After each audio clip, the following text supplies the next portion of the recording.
Hi everyone, Nifty का analysis देख लेते हैं। कल फ्राइडे है, लास्ट सेशन होगा इस वीक का, तो क्या डायरेक्शन रह सकती है, क्योंकि मार्केट में बार बार यहाँ पे लास्ट में क्लोजिंग के समय हमें पैनिक सेलिंग दिखा के मार्केट क्लोज होता हुआ दिख रहा है। तो क्या ये सेलिंग अगेन कल कंटिन्यू होगी या नहीं, हम चार्ट से हम देख लेंगे कि प्राइस एक्शन हमें क्या बता रहा है और लेवल्स भी डिस्कस करेंगे।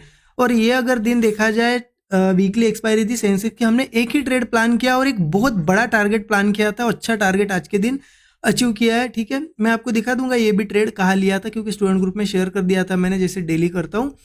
लेकिन अब कल का एनालिसिस क्या था, सबसे पहली बात देखिए, कल मार्केट इतनी अच्छी वीकनेस दिखा के क्लोज हुआ था। मैंने कल ही बताया था आपको कि मार्केट हो सकता है गैप डाउन भी हो या फिर मार्केट कहीं पे भी ओपन होगा तो लास्ट में मार्केट सेलिंग में ही जाएगा, क्योंकि सपोर्ट्स के बार बार पास ओपन हो रहा है, मतलब क्लोज हो रहा है, राइट। अब मार्केट ओपन हुआ गैप डाउन, क्योंकि वीकनेस थी, गैप डाउन ओपन हुआ। बट यहाँ पे क्या हुआ, मार्केट ऊपर गया और अच्छा खासा ऊपर गया। ठीक है, देखिए मैंने कल आपको क्या बताया था कि अगर गैप डाउन भी होता है, मार्केट थोड़ा ऊपर भी जाता हुआ दिखता है, तो मैं डायरेक्टली पुट नहीं लूंगा, वीकनेस आने के बाद पुट लूंगा। और कॉल साइड का यहाँ पे इस रिट्रेसमेंट में मैं यहाँ पे ट्राई नहीं करूंगा अगर छोटी रिट्रेसमेंट होती है तो।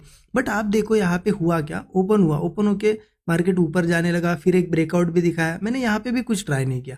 अगेन मार्केट ने एक हाई बनाया, अब रिट्रेस किया। अब देखिए क्या होना चाहिए था, अगर मार्केट सही में वीक था तो एक तो यहाँ से गिर जाना चाहिए था, या फिर एक ब्रेकआउट दिया तो ये बायर्स को ट्रैप करके यहाँ से गिर जाना चाहिए था। लेकिन उसके बाद भी मार्केट ने यहाँ पे ऊपर ही जाने की कोशिश की, तो कहीं ना कहीं समझ गया था मैं कि अब यहाँ से स्ट्रेंथ है, बुलिश मूव आ सकता है, तो यहाँ पे एक ट्रेड प्लान किया था और ये मोमेंटम पूरा कैच किया। ठीक है, और ये सेंसेक्स में कैच किया था, तो प्रीमियम बहुत अच्छे बढ़े, क्योंकि एक्सपायरी थी, दिखाता हूँ आपको मैं। अब इम्पोर्टेंट क्या है कि अब क्या हो सकता है, देखिए एक चीज़ अगर मैं बताऊँ आपको, थोड़ा सा आप समझिए। मार्केट सपोर्ट, एक सपोर्ट था यहाँ पे, राइट। मैं थोड़ा यहाँ पे स्टोरी टाइप आपको बता रहा हूँ सो दैट आप भी समझ पाओ कि क्या हो रहा है। 23,100 का आपको पता है एक सपोर्ट था, जो कि ब्रेक हो चुका था, मार्केट इसके नीचे ओपन हो चुका था, लेकिन फिर से ऊपर गया, फिर एक बार ट्राई किया, फिर ऊपर गया, फिर एक बार, मतलब आप देखो इस सपोर्ट को एक बार, दो बार, तीन बार, चार बार, ये फिफ्थ टाइम वापस आया उस सपोर्ट के आसपास। तो मार्केट ज़्यादा से ज़्यादा चार पांच बार कोई सपोर्ट टेस्ट कर पाता है, एक तो फिर ऊपर निकल जाता है या फिर तेज़ी से ब्रेक करता है। अब यहाँ पे एक चीज़ देखने को मिल रही है, बाइंग देखिए, यहाँ पे भी ट्राई हुई, यहाँ पे भी ट्राई हुई, लेकिन फिर से ये बाइंग के बाद सेलिंग क्यों आ रही है, और बाइंग कैसे ट्राई हो रही है वो भी देखो आप। मार्केट होल्ड कर रहा है, कंसोलिडेशन हो रहा है, इसका मतलब क्या है कि एक्यूमुलेट हो रही है क्वांटिटीज, फिर बायर ट्राई कर रहे हैं, फिर एक्यूमुलेट कर रहे हैं, फिर बायर, मतलब बायर को प्रेशर बहुत, मतलब हार्ड जा रहा है बायर को ऊपर ले जाने में। लेकिन सेलिंग कैसे आ रही है, देखिए फ्री है, बिल्कुल फ्री फॉल आ रहा है मार्केट में। यहाँ पे भी आप देखो होल्ड करते करते ब्रेकआउट्स बनाया है मार्केट ने, बट सेलिंग कैसे आई, फ्रीली एकदम।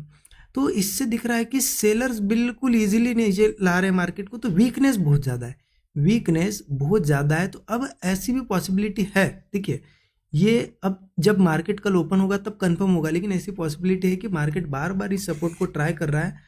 अब हो सकता है यहाँ पे फिर से वीकनेस दिखा के क्लोज हुआ तो एक बड़ा गैप डाउन वगैरह भी हो। क्यों हो सकता है, क्योंकि अगर सेलर्स चाहते हैं कि नए सेलर यहाँ पे ऐड ना हो, मार्केट मेकर्स अगर चाहते हैं, क्योंकि उनको पता है सपोर्ट सपोर्ट सपोर्ट, अब इतनी बार सपोर्ट बन चुका है, इस बार अगर लाइव मार्केट में ब्रेकआउट आएगा तो क्या होगा, सभी लोग एंट्री बना लेंगे और पैसा बना लेंगे। इसलिए हो सकता है सीधा गैप डाउन ओपन हो, ऐसा बहुत बार होता है, हिस्ट्री मार्केट रिपीट करता है, इस वजह से मैं बता रहा हूँ आपको, क्योंकि हिस्टोरिकली ऐसा हुआ है। ठीक है, ये भी पॉसिबिलिटी है, बट अभी ऐसा ओपन नहीं हुआ है, इसलिए हमें डायरेक्टली ऐसा डिसीजन नहीं लेना चाहिए कि मार्केट गिरेगा ही। देखिए अभी भी मार्केट थोड़ा बहुत सपोर्ट के ऊपर है, तो मेरा प्लान तो ये है कि ये जो वीकनेस दिखाई है, देखिए मेरा कल के लिए इंट्राडे का प्लान बताता हूँ आपको कि अब क्या कर सकते हैं हम लोग। जैसा कि वीकनेस इतनी फ्री फॉल मार्केट ने दिखाया, मेरा भी यही है कि मार्केट छोटा सा अगर गैप अप होता है, देखिए इस लेवल के ऊपर गैप अप नहीं होना चाहिए 23,250, क्योंकि मार्केट ने यहाँ से देखिए रेजिस्टेंस बनाया, यहाँ रेजिस्टेंस बनाया, यहाँ पे बार बार रेजिस्टेंस लिया है। अब ये रेजिस्टेंस मार्केट रिस्पेक्ट अगर करता है, इसके नीचे ओपन होता है या फ्लैट ओपन होता है, तो मैं सेलिंग साइड के ट्रेड का वेट करूंगा, मतलब सेटअप का वेट करूंगा। कैसे सेलिंग साइड का सेटअप, मार्केट यहाँ से जब नीचे ऐसे ऐसे होल्ड करके ऐसा ब्रेकडाउन बनाएगा तो मैं सेल करूंगा, या हो सकता है मार्केट छोटा मोटा गैप डाउन हो। ठीक है, तो गैप डाउन के बाद भी देखिए यहाँ पे है सपोर्ट, एक सपोर्ट है 23,100, बट मार्केट चार पांच बार टेस्ट कर चुका है, इस बार ब्रेक कर ही देगा। तो इसलिए अगर इस सपोर्ट के पास या सपोर्ट के नीचे भी मार्केट ओपन होता है तो वेट करेंगे थोड़ा सा, हो सकता है मार्केट थोड़ा सा बाइंग दिखाए ट्रैप करने के लिए, और फिर नीचे जब आएगा वीकनेस दिखाएगा, ब्रेकडाउन देगा, तब हम पुट ले सकते हैं। क्योंकि 23,100 के बाद अब सीधा सपोर्ट एक 23,000 का साइकोलॉजिकल नंबर है, उसके बाद 22,750, 22,450 ये सब सपोर्ट्स है। और मुझे लगता है कि ये मार्केट में वीकनेस अगर कंटिन्यू रहती है, कल गैप डाउन या कुछ होता है या फिर वीकनेस कल दिखाता है और कोई सेलिंग का ट्रेड बनता है, तो धीरे धीरे ये सभी टारगेट्स हमें देखने को मिलेंगे। अब बाइंग कब कर सकते हैं, देखिए सिनेरियो तो ये वीकनेस देख के सेलिंग का ही है, बट बाइंग हम कर सकते हैं 250 के ऊपर अगर कल किसी केस में गैप अप वगैरह हुआ। क्योंकि देखिए आज इतनी ज़्यादा बाइंग दिखा के, कल भी बाइंग दिखा के मार्केट फिर से सेलिंग का स्ट्रक्चर बना है।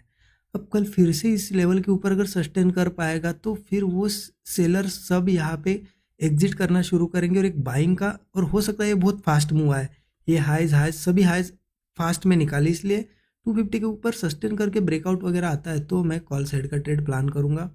और यहाँ से फिर मेरा मिनिमम 1:3 का तो एक इनिशियल टारगेट रहेगा। और अगर ये फास्ट मूव रहता है तो मैं बहुत बड़ा मतलब दूर तक होल्ड करूँगा ट्रेल करते करते, ठीक है, ये मेरा प्लान है। लेकिन अभी के लिए सब देख के तो सेलिंग का स्ट्रक्चर लग रहा है, तो देखते हैं कहीं पे भी ओपन हो। आपको तो पता है कहाँ कैसे ट्रेड लेना है, कौन सी लेवल के नीचे या कौन सी लेवल के पास कौन सा सेटअप देखना है, ठीक है।